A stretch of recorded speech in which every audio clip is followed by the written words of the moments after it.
the little bit of instruction of myself, because my story begins with my story. You guys need to know my story.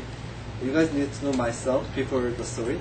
So I'm an international student from South Korea, and I work for MPIO, which is Korean Logistics Company. And because of the work, I travel a lot, and I go to Korea 3 times a year. And on March 11th, 2011, I woke up in the morning, and I took shower, and I grabbed all my stuff, and I was heading to the Incheon Airport, Incheon International Airport, which is the Korean International Airport. So I went there, and I grabbed the next flight, which was to Narita International Airport to Japan, because I like to save some money on the airplane ticket. So I bought a one-stop airplane ticket. So I went to Narita Airport, and I stayed there about 2 to 3 hours, because my next flight was 3 hours later. So between those flights, I had 3 hours in between. So I decided to go to duty-free store, just like many others. So I went there, and I grabbed some magazines, and I was just reading. And when I was reading it, I felt my hand was a little bit shaking. So I was a little bit weird, and I checked my body, and whole my body was shaking.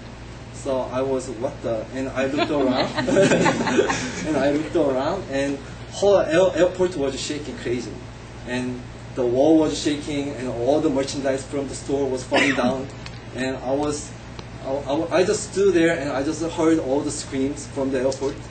And the people one of the guy from the outside screamed, saying that, "Jijin desu." And that means it's all earthquake in Japanese. So at the moment I found out that I was hitting the earthquake at the airport, and I got all scared, and I knew I had to find out some place to hide out, but my body was freeze there, and I just couldn't move, and I just stayed there and just shaking.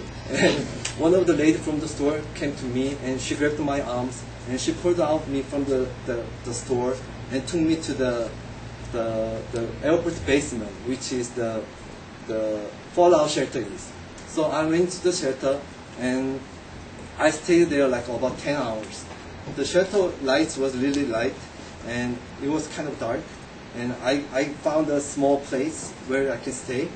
And when I was in there, I heard all the news from the speakers saying that the Japan had a really serious earthquake.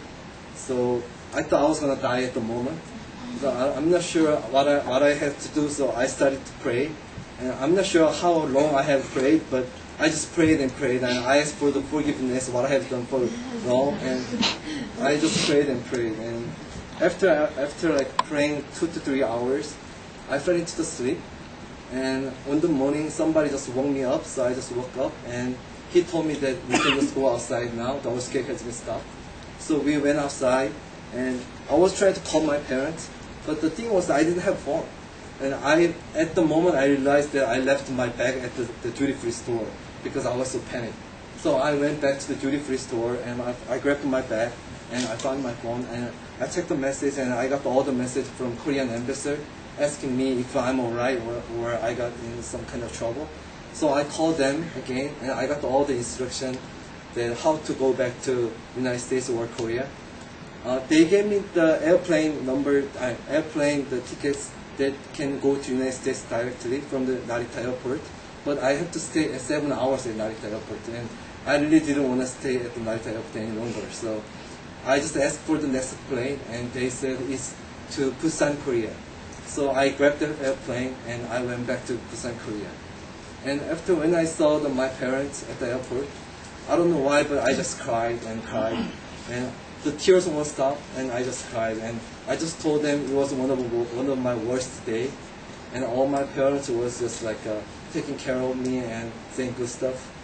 But after the incident, like after a few months later, when I saw the incident, I finally realized that it was one of my best days, because I'm still survived, and I'm alive. That's it.